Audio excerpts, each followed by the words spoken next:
Hi, good evening, folks. We'll just wait a few more minutes for folks to join, but glad you can be here this evening.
All right, I think we'll go ahead and get started. I want to make sure that we respect your time, and this will be recorded, so we can certainly, folks who are joining late can revisit the video. So good evening, everyone, and welcome to tonight's introduction webinar on the City of Menlo Park's Housing Element Update.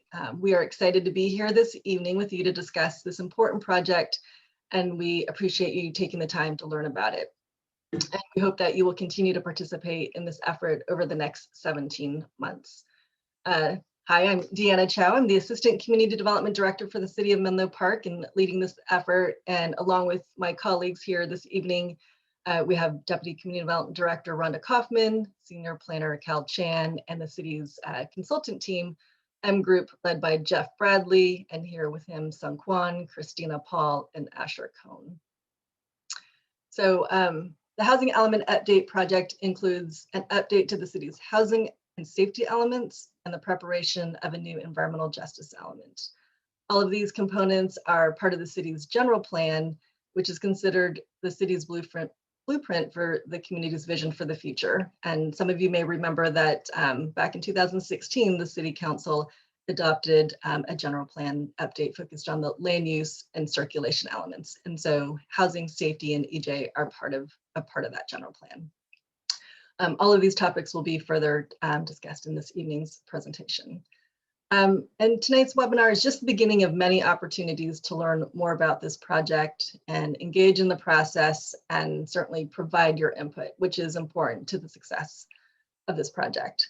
We want to learn more about who you are and what matters, and beginning tonight, we will have a few polls during our presentation.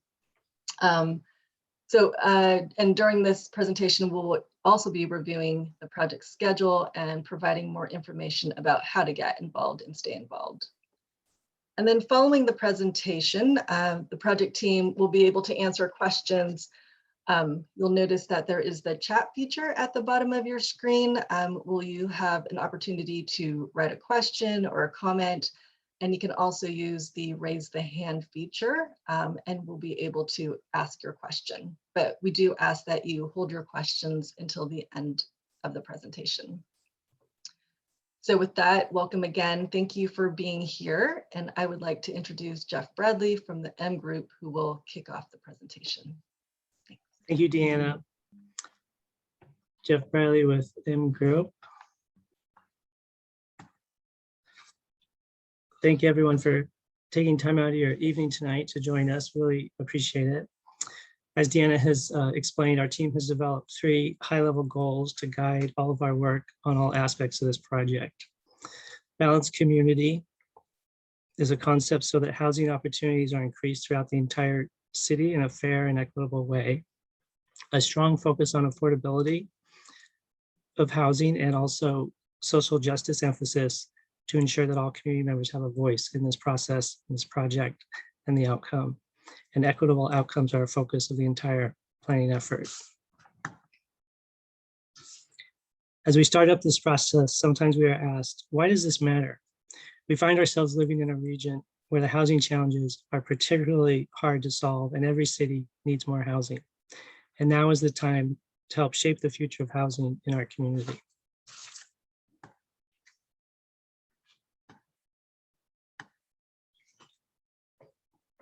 But the reward for overcoming these challenges is to have a community where essential workers can be part of the community they serve, young people can stay close to their families, and friends in historically underrepresented communities can not only achieve stability and safety, but also thrive within our community. The housing element is one part of the city's long-term plan known as the general plan. The housing element is unique, however, among the 7 mandatory elements in that it must be updated every 8 years and has become the focus of a large collection of state laws that regulate what the city and the community must do to be in compliance with state law. However, this plan for new housing and new housing programs will address local needs within a regional context, which for us obviously is the 9-county Bay Area. The housing element itself consists of several major components or building blocks that come together to create a comprehensive plan to create new housing, preserve existing housing, and provide programs to support people who need assistance, including those suffering from being unhoused. This includes a deep analysis of existing needs and plans for accommodating fully the city's fair share of the regional housing requirements. The planning process will identify the most pressing special housing needs for people who may need specialized forms of housing or housing services to be able to live safely and affordably in the community. The plan will identify locations suitable for new housing, including encouraging new accessory dwelling units known as ADUs, and making sure that the city's zoning rules allows for a full variety of housing types. This planning effort must also identify any constraints to new housing, construction such as high fees, long project approval timelines, or cost of new infrastructure, and describe how those constraints will be eliminated or reduced. The housing plan will also include many detailed programs to support the ongoing efforts to ensure a safe and accessible supply of housing within the entire city. Now we go to some live polling led by Christina Paul, our community engagement lead. Good evening, everyone. I'm Christina Paul. Nice to be with you here this evening. Can whoever is activating the poll activate the first question? Great. So you should be able to just respond here on your screen. The first question is, which district do you live in? And do we have a map that we can share with folks?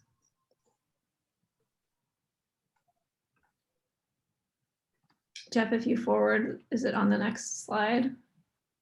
Yeah, it's not letting me forward while the poll is up, unfortunately. Okay. Can we take the poll down and then put it up again once we have the map? We can show the map and relaunch the poll now. Great. So Jeff, can you forward to the map? There we go. Thank you. Okay. Poll back up, please. The mysteries of technology. And so again, we're asking what different district you live in. We know that this can pop up right on top of the map. And you can just grab the top of the poll and drag it over to the side so you can see the different districts. And we'll just give people about 5 more seconds to respond. And then we should be able to close the poll. All right, let's go ahead and close the poll. Thank you. And here are our results. So we've got a pretty good spread, 6% in District 1, 11% for District 2, and then a couple more for District 3 and 4 in the 20% range, and 6% for District 5, and then 40% not in Menlo Park. We thank you for being interested in our process. All right. Thank you. Next slide, please.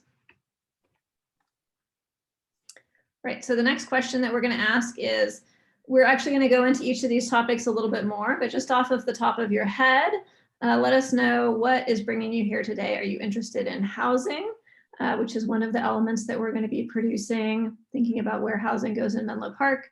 And Calvin, if you are the one doing the polling launching, you can launch it. Environmental justice, where we're thinking about how each neighborhood serves the communities that live there and how we can make sure that each of them are just. Safety, so we're thinking about flooding and fires, etc., or all of the above. Here again, we'll just give folks about 5 more seconds while I talk a little bit more, and then we can close the poll and show the results.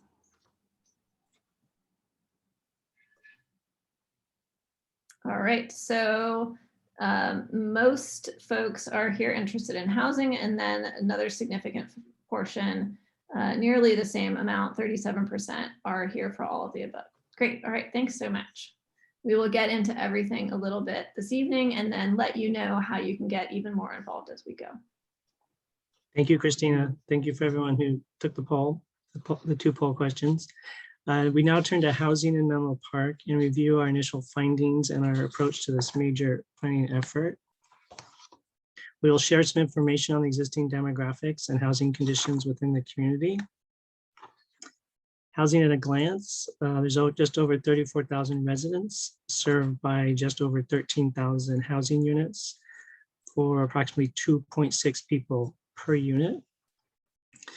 42% of the residents rent their homes, and the remainder are homeowners. And this compares very similarly to the Bay Area average of 44% rental population.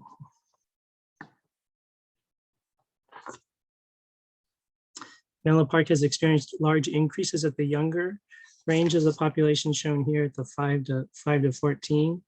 The dark blue bar is the most recent data available from the 2019 American Community Survey census data. The middle bar is the 2010 census, and then the peach colored bar is the 2000 census. So you can see pretty steady increases in that 5 to 14 cohort. And if you swing over to the 55 to 64 age group, you see a similar growth in that age group. These increases plus the changing demographics of the region means that the younger population is more racially diverse than the older population in the city. The city has a particularly large number of young people who identify as multiracial, as shown in the gray portions of these 2 bars, which pick up everyone 0 to 17 here and 18 to 64 in this middle bar.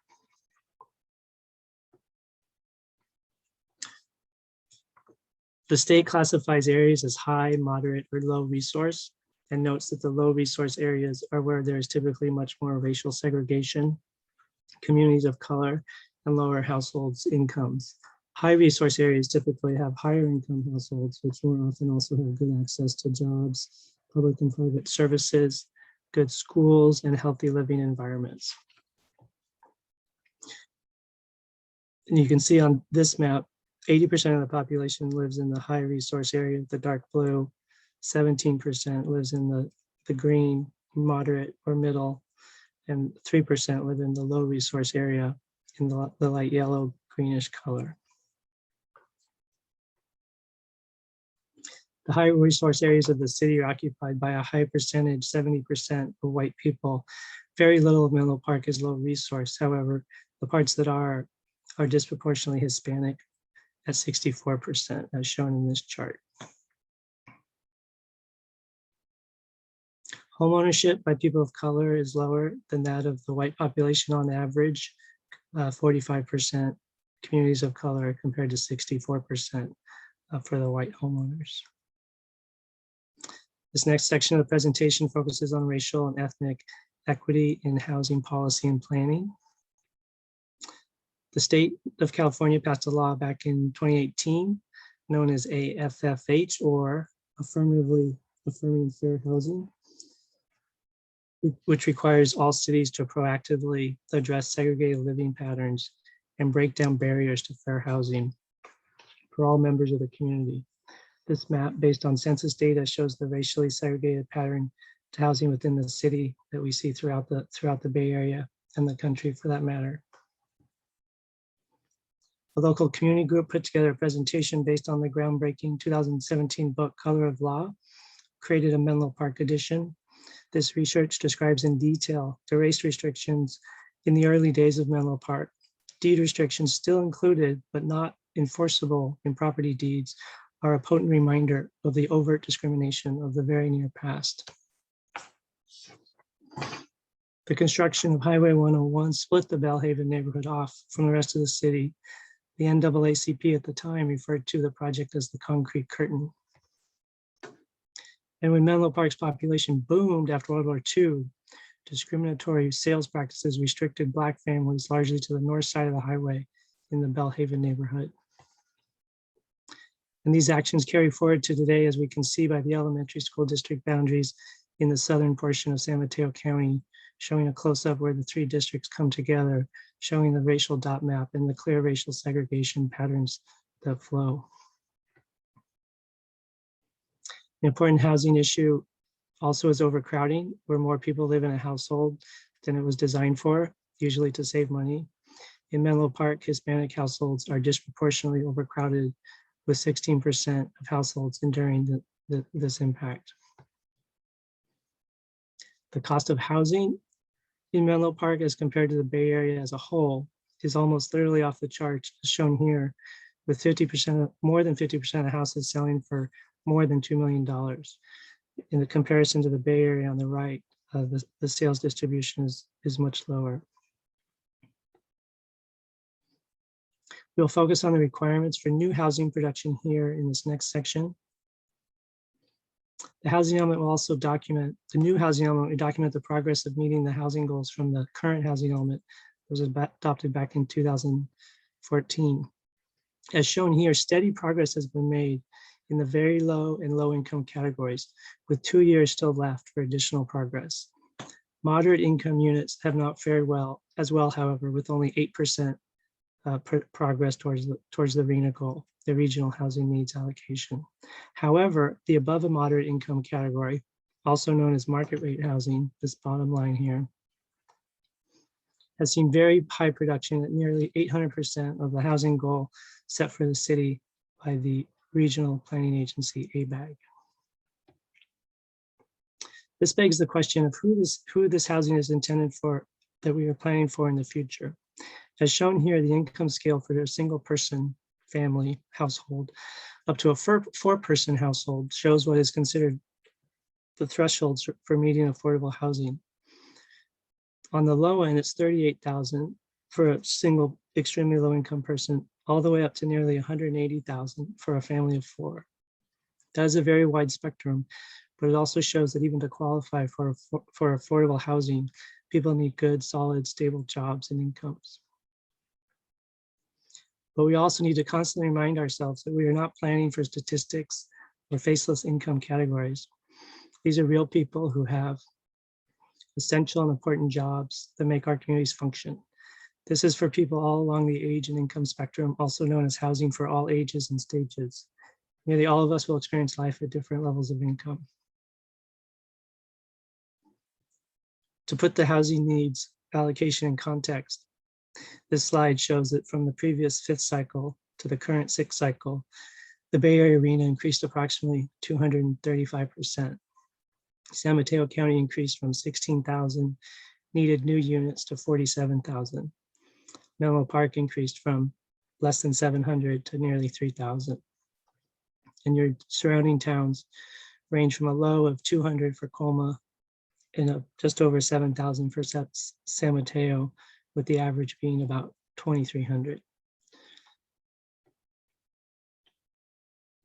The city has received this draft allocation, most likely to be finalized later this year by ABAG and MTC at the regional level.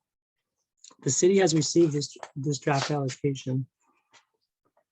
Sorry, the amount of housing needed for this plan increased from 655, as mentioned, to just under 3,000. However, HCD, the State Housing Department, strongly recommends and basically requires that we plan for an additional buffer of 15 to 30%. In round numbers, we were talking 34 to 3,800 net new units needed to be planned for in the next 8-year period.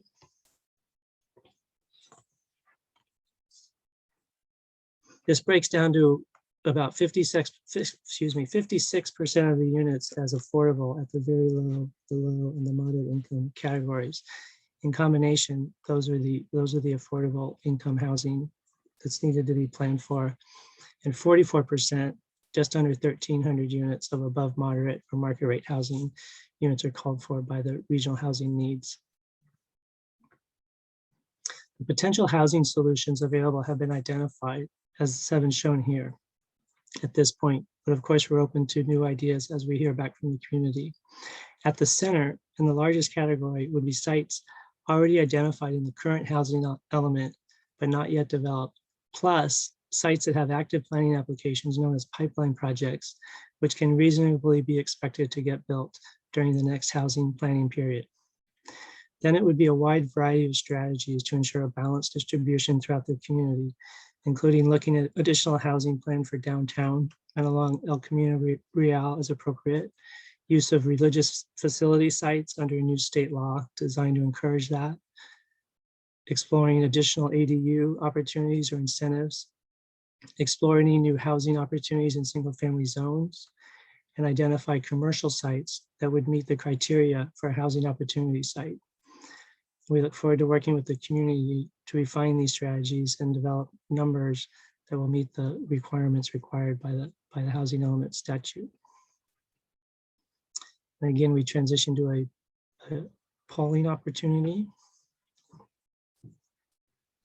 All right, so there will be many opportunities, as we said, to participate in this effort. But for now, if you could just let us know if you live in a single family home, in a multifamily building, or in some kind of other arrangement.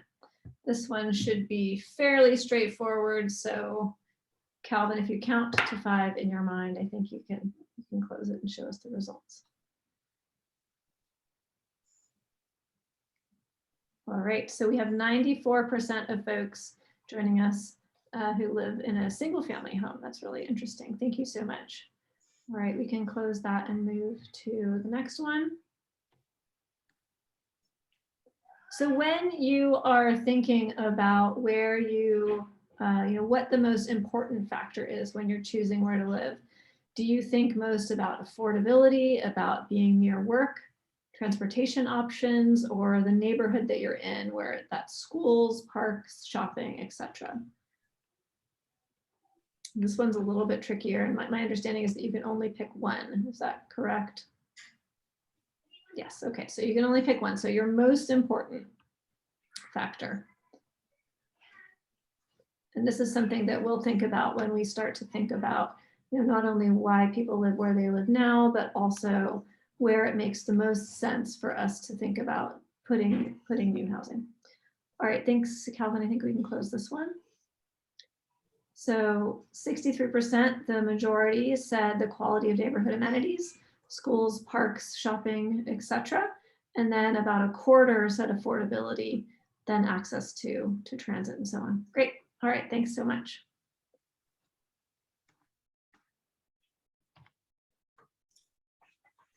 Great, thanks, Christina, and thank you for everyone who filled out the poll. Next slide. The City of Menlo Park has decided to create a new environmental justice element. Environmental justice elements are typically required when there are 2 or more chapters of the general plan being updated and when disadvantaged communities are present in the city. The environmental justice element will be developed in conjunction with the housing element and the safety element. Next slide. The purpose of the environmental justice element is to identify disadvantaged communities, reduce compounded health risks, and promote civic engagement. In addition, there'll be analysis related to food access, physical activity, public facilities, and safe and sanitary homes. Next slide.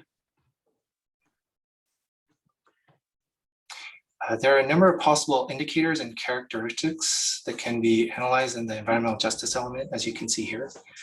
For instance, pollution burden, population characteristics, environmental effects, and socioeconomic factors. Based on our preliminary analysis, there may be a few disadvantaged communities in Menlo Park, and this is based on analysis of income, education, health indicators, and traffic density. But we plan on conducting a comprehensive review of the city and the neighborhoods. And then with that, we'd like to ask you some more questions. Okay, we have a couple more questions from you. So as we, over the course of this planning period, want to get in touch with you, please let us know what the best way is for us to do that. Is that through email, through an email newsletter, through in-person meetings and community events? Of course, we could email you about a community event, through an online meeting, or through snail mail, flyers, something that you might pick up at the farmer's market or the library. So here again, this should be fairly straightforward. Let's see what we got. All right, we got a pretty good mix. So about 70% of folks, and thank you for choosing multiple ways for us to get in touch with you, because this does not add to 100. So 70% of folks said they would appreciate an email or newsletter, and so we would love your email so that we can keep you informed. 30% are interested in in-person meetings or community events. This can take a lot of different forms. It could be, you know, an ad hoc kind of thing out on the street, or larger events. An online meeting, 50%, like this one. I think almost 100% of you guys would be interested in online meetings since we're here. Okay, and then a quarter of folks are interested in regular mail. All right, thanks so much. Next one. In your neighborhood where you are living, or maybe even in a neighborhood that you lived in the past, have you experienced any of the following impacts? And you can pick here again more than one. Poor air quality, lack of access to parks and open spaces, difficulty with healthy food access, limited safe transportation, unaffordable housing options, or impacts from noise and light pollution. So we'll give you about 10 seconds to think about this one, and then Calvin can shut it and show us the results.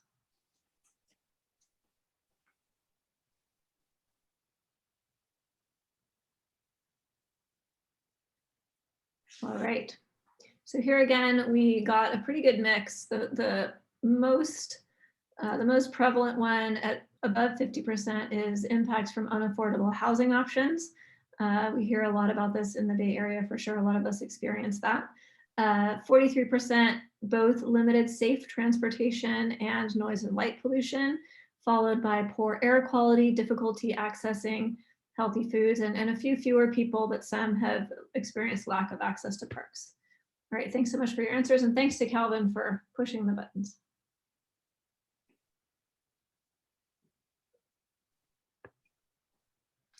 Jeff, or Sung, it's all yours. Jeff, I think next slide, please. Next slide.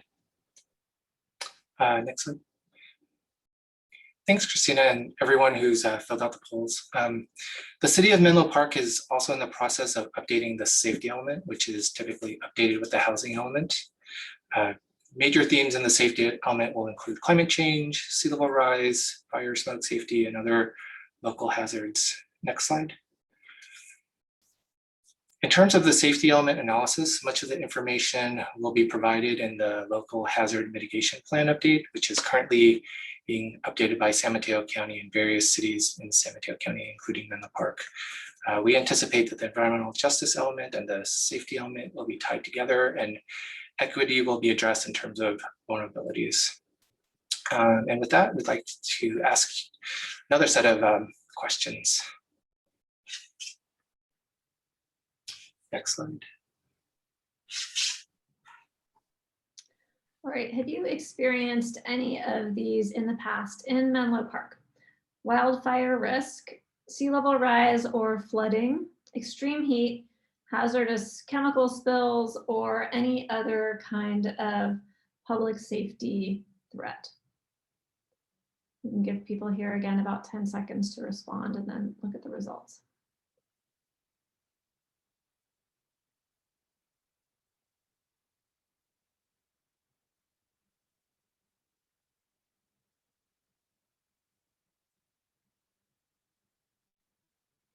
All right, so a very clear majority, nearly 80% have experienced extreme heat. That may have even been fairly recently. I remember it being hot. And then we've got about a third of everybody experiencing wildfire risk sea level rise / flooding and other. When we get to questions and comments, it would be really interesting to hear what that other is. And then about 10% have experienced hazardous spills. All right, thanks everybody. Next slide, please. So the next slide, 52 should be, there we go. Thank you. Which are you concerned about in the future? So these are all of the same choices, but thinking, you know, the housing element lasts for about 8 years, but often general plans last for around 20. So let's think in the next 15 to 20 years, what are you concerned about in the future? Wildfire, flooding, and sea level rise, extreme heat, or chemical impact or other. Here again, let's give people about 7 seconds since it's the same choices before we show our results.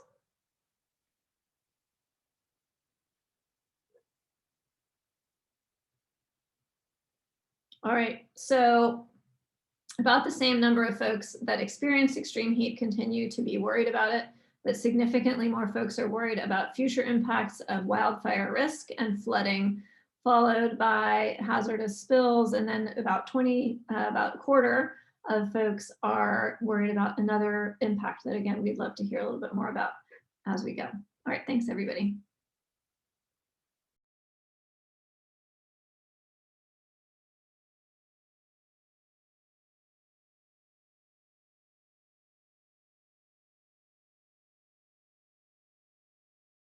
Okay, this is me. So I mentioned a couple of times that there are going to be a lot of opportunities for you to continue to be involved, and we can go into more detail on that. We have quite a few aspects of our community outreach and engagement that we are currently working on. That includes a general public survey that we are working on right now. That will be kind of visioning and figuring out issues people have front of mind.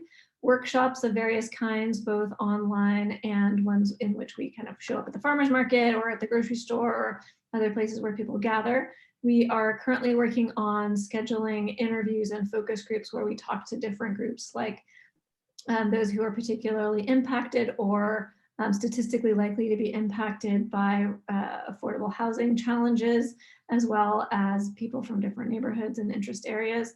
We have convened, the City Council has convened the CEOC, which is the Community Engagement and Outreach Committee, and they have met a few times already. We have another meeting coming up, and they are actually a community group made up of 21 people. Some not, if I got that number right.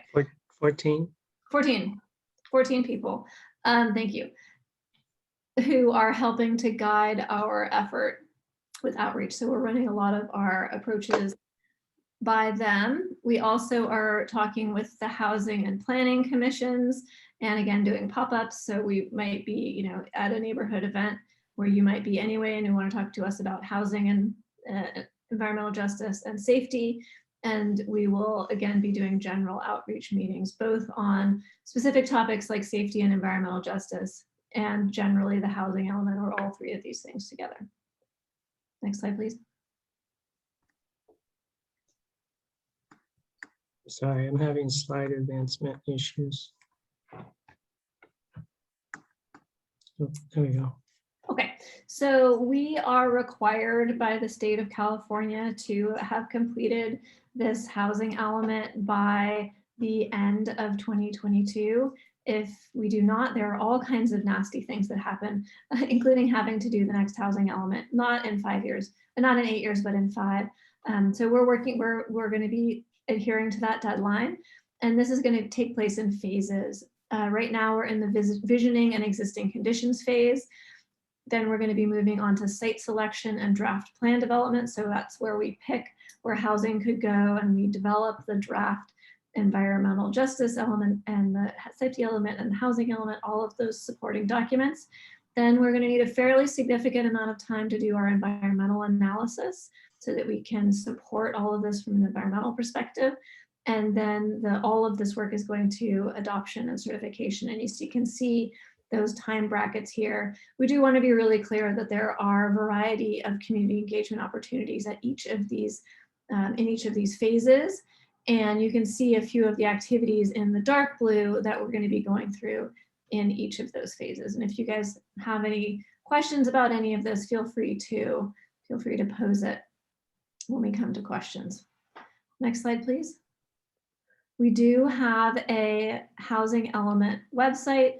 It's live now, menlopark.org/housing element. We really encourage you to go there and make sure that you get to stay up to date, to reach out to us and let us know if you are prepared to have updates. See, there's a little link on the right-hand side saying sign up for updates. If you would be willing to be part of our email list, we would really appreciate that, and we can reach out to you when any of these events are upcoming. Next slide, please. And we really encourage you to let us know, and you can email Deanna, and we can provide her email in a little bit, or you can go to the website and find it if you are interested in taking part in a renters or homeowners focus group. That we are anticipating that those meetings will take place the week of July 9th. The deadline to sign up is next Friday, or July 19th. The deadline to sign up is July 9th, and there's a link there. Or again, you can just email us, and you can sign up for project updates either by going to that website and clicking on that link, or going straight to menlopark.org/project updates. All right, Jeff, you want to wrap us up? Thank you, Christina. Thank you for everyone who sat through our presentation and participated in our polling, trying to adapt real world community meetings into a virtual format is challenging, but we appreciate your patience, and we look forward to engaging with you throughout this process. And with that, we'd like to invite you to ask any questions, provide any comments, ideas around housing, environmental justice, safety issues in the community that you would like to bring to the city's attention, so that we can make sure we cover all of this in the planning documents. Yeah, and there are a couple of ways that you can participate. You can type into the chat, and that will come to the panelists. Or Calvin, do you want to give a little spiel about how to raise your hand and so on? Sure. As Christina just mentioned, at the bottom of your Zoom application, there is the chat feature. If you'd like to type in your questions, we will see them on our end and then be able to respond to them. You can also raise your virtual hand by, at the bottom of your screen, there's a raise hand button with a hand waving at you. If you're joining us by phone this evening, you can also press *9 and we will see a raised hand. Okay, we'll give a few moments for any hands to be raised. I'm not seeing any hands raised at this moment or any new chat messages.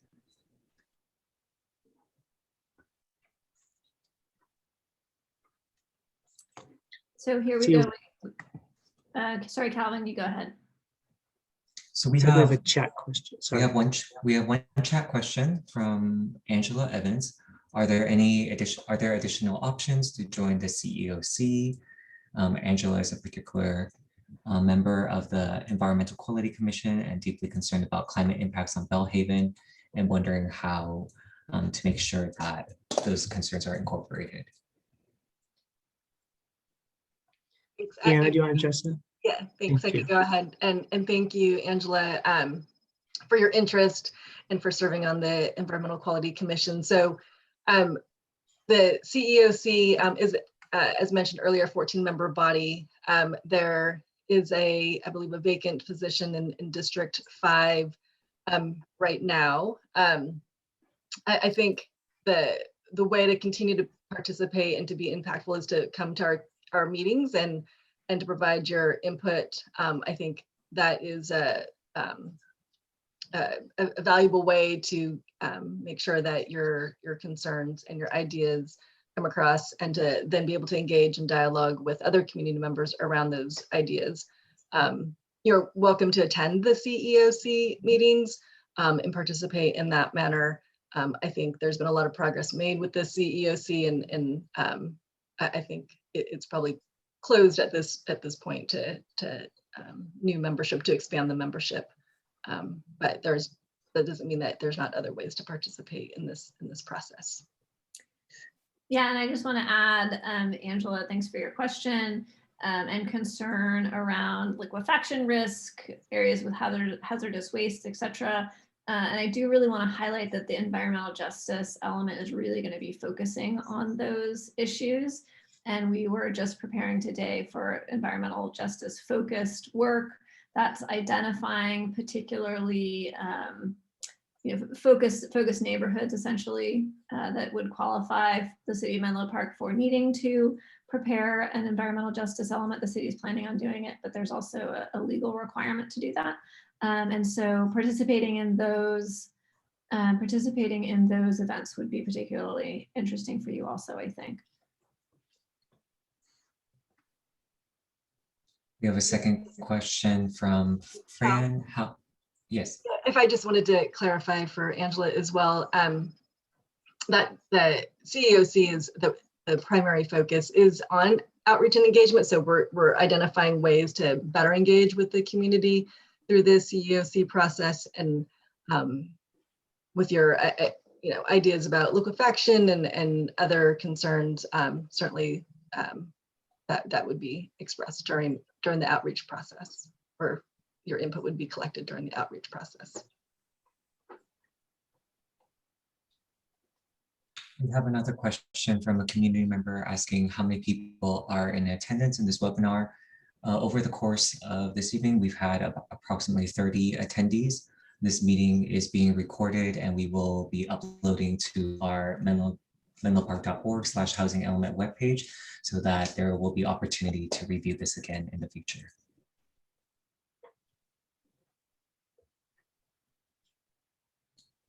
We have another question asking for clarification on when environmental justice events will be held.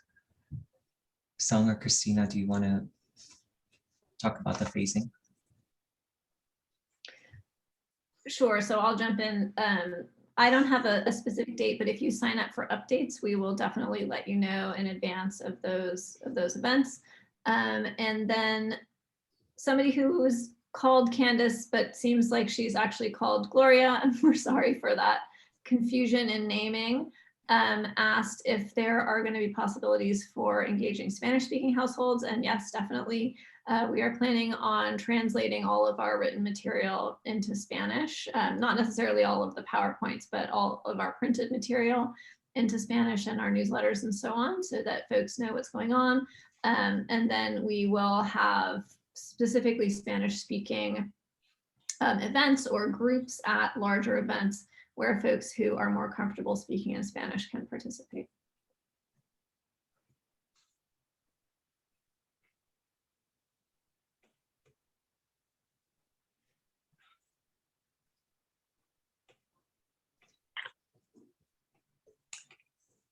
Calvin, do you want to go through the other questions? Yeah, sure. So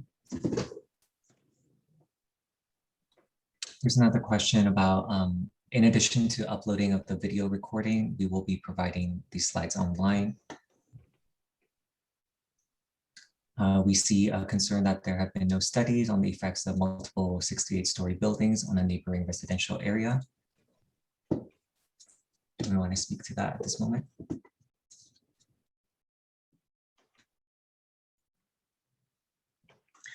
It'd be Calvin, this is Jeff. It'd be good if we could talk to Pam Jones about that, so we know exactly what she's referring to. I imagine it's new buildings in town.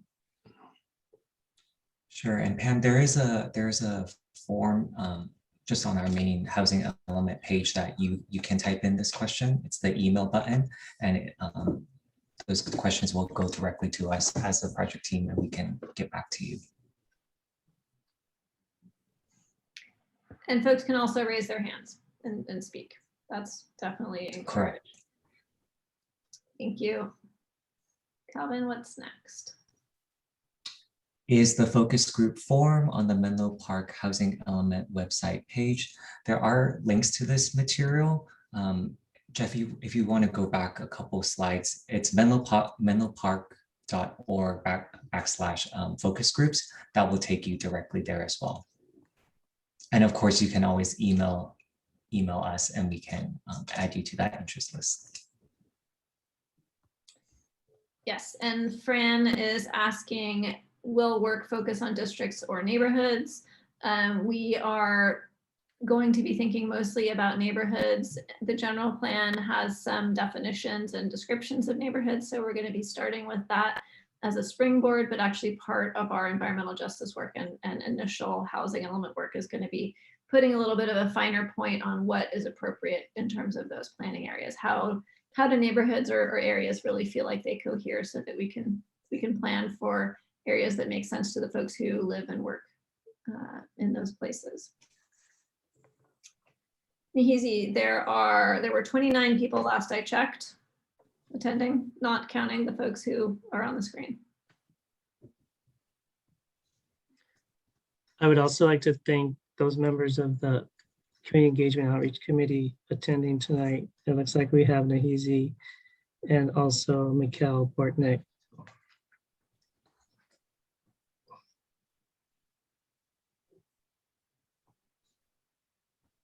Okay, so for the folks who said that they had experienced other safety or environmental justice risks, would you like to type into the chat or raise your hand and tell us what you were thinking about? I know there were about a quarter of you who said other.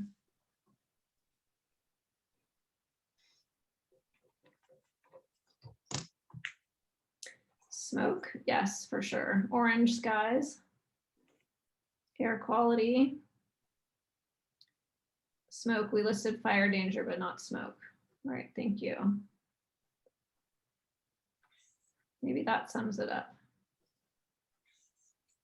And Dan McMahon is also here. Thank you very much. He is another member of the CEOC. Yeah.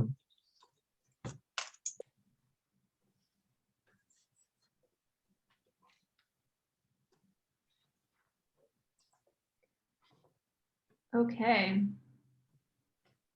One of the things that we would love to know as we really are reaching out to the community is how did you hear about this event tonight, so that we can know what our most impactful methods are. And while folks type that in, I'm going to note that Pam noted that other in terms of safety impacts are noise from traffic and airplanes, both commercial and local airports. One person got an email about this. Thank you for responding and attending. Email.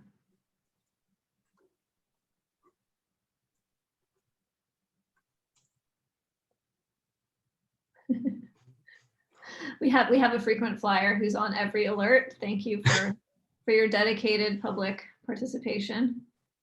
One person got a text. And an email. And an email. Email. So an email to the executive director who distributed that. That's great. Text and email. Great. Nihizi, you're on all the lists too. Ooh, 3 alert texts. All right, the city broadcast system is working fairly well. But it does seem like, you know, getting past the long emails from leaders and so on is really helpful. Wonderful. All right, does anybody have anything else that they would like to share? You know, there's something that brought you here tonight, so we would love to hear what that is. You know, do you have particular concerns about affordable housing, about housing location? Let us know what brought you here tonight. All right, we've got one comment from Mary that she is grateful to live next to a public park, but there is a lot of impacts from drunk and unruly folks in the park at the middle of the night, especially in the last year when those people had nowhere else to go. I know that was a really tricky one. I saw a lot of barricaded off little viewpoints on some scenic roads where they didn't want people gathering. And it's hard to bother the police about something like that. Sometimes they can be overwhelmed also. All right, what else brought folks here tonight?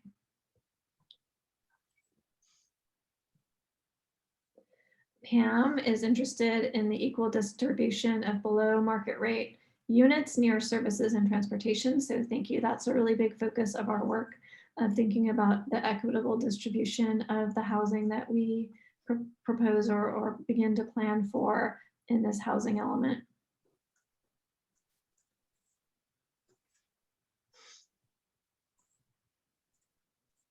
Affordable housing needs to be distributed throughout all of Menlo Park, not clustered in particular areas. Again, that's a really key focus for this work, and that's something that we're seeing statewide. That's something that's mandated by the state because it's such a common need.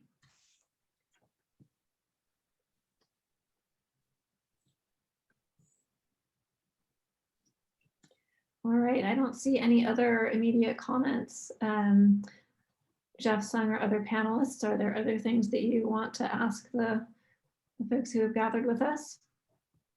While you collect your thoughts, we've got one more. Concern is about providing facilities for new residents. So, you know, some facilities might be impacted already, or some roads might be impacted already. So we need new parks, soccer fields, baseball fields, skate parks, etc. Kids need space to play. It's important. All right. So Christina, if I can just maybe ask a slightly different question. I know we're all here because we love our city. And so I'm interested in hearing from our attendees what is working well in Menlo Park. Yes, what do you love about Menlo Park that we should try to preserve? Yes, Deanna, as part of this work?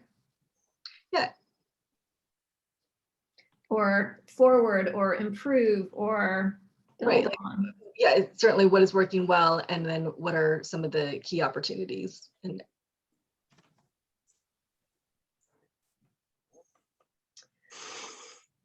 hi, Mary. You should be able to see who we're affiliated with in our titles.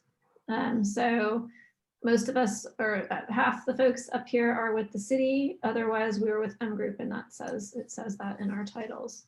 We are consultants, the folks with M Group, who are helping the city. We're essentially providing, we're serving as an extension of city staff, because producing a housing element is a big effort. And if Deanna had to do all of her regular work, and Calvin and everybody, as well as this, it would be really a lot. So we bring some technical expertise and additional capacity to the city.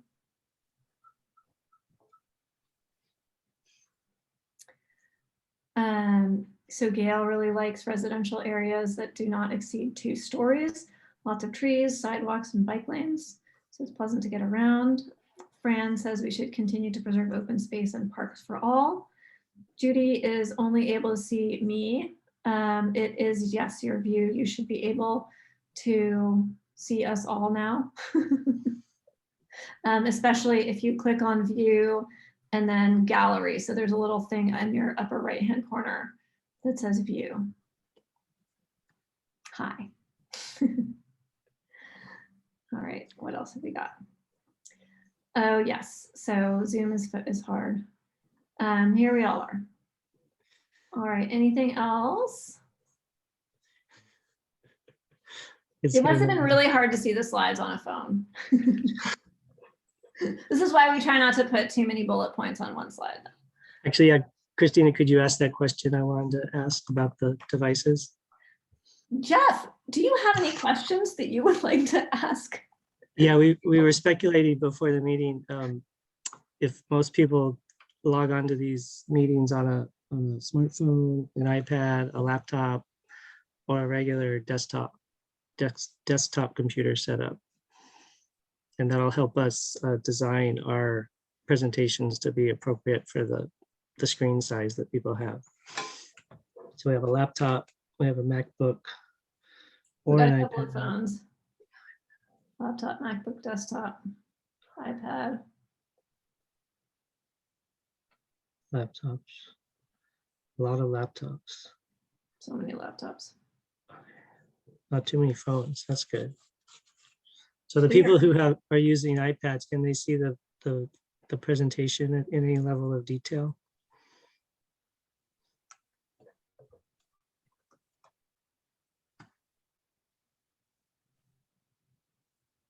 Only one desktop. Interesting. Those are the people who need the serious computing power. Frank can see stuff. Cool. Thank you. Thank you, everybody. All right, excellent question. What gets in the way of achieving more equitable housing incomes in a process like this? Jeff, you want to tackle that one? Yeah, I think the challenge is to get a truly representative cross-section of the community to really engage with the process, communicate with the project team issues and concerns, and then follow through with engagement with the decision-making process with the advisory committees and commissions and ultimately the city council. It really requires significant effort to make sure historically underrepresented groups have a voice, and it's a challenge to reach the entire population that we need to reach. And so we're really looking forward to working with the community and the community engagement committee that's been formed for this specifically to help dig deeper and get more traction within the community. So there's a genuine momentum for people to get involved and engage with us.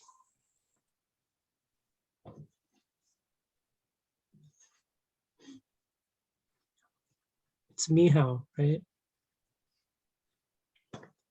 I was struggling. Nihao is also a member of the CEOC, but I'm sorry, I was staring at your name and I was trying to remember how you put it. He provides a phonetical spelling for the community meetings. Thank you, Mihao. Mary, we had 29 folks watching. Thank you when I last checked. Not counting panelists, of whom there are 8.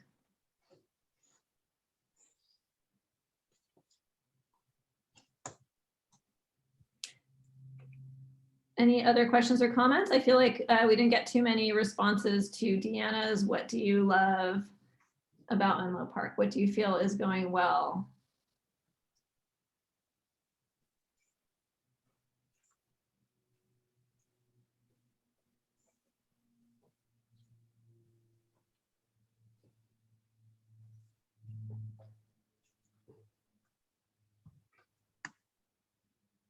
Wow. Tough group. I don't know if that's good news or bad news. Here we go. Mary's in there.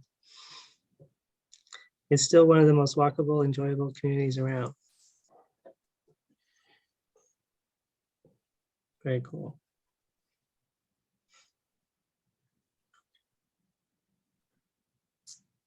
We are finally having conversations about distribution of housing, their services and transportation. There's a great library. We were just in there and we are planning on having a display in the library. It might move around a little bit in the main library, but we're going to have some information up there for folks who come through, some opportunities to participate. And when there's a big milestone coming around, then we'll likely have larger displays. And we're also working with the folks in the Bellhaven Library. They let us know that actually not too many people come in physically to visit the library unless they're doing a class or something like that, but they are amazing at outreach. And so we're really going to ride their coattails as closely as possible to do great outreach in that neighborhood and for the folks that they serve. Any other things that folks think are going well in Menlo Park? Housing, environmental justice, or safety related in particular?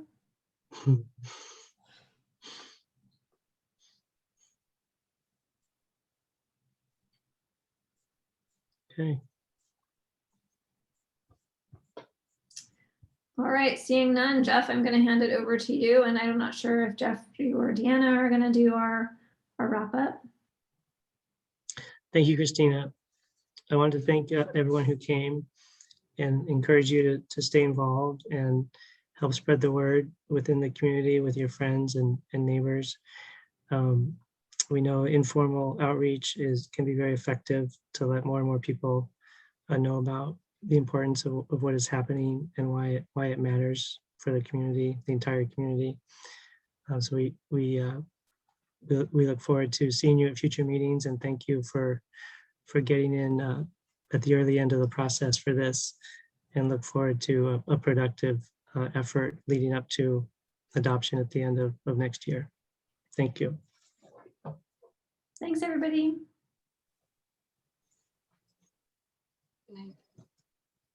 Oops, 2 more messages.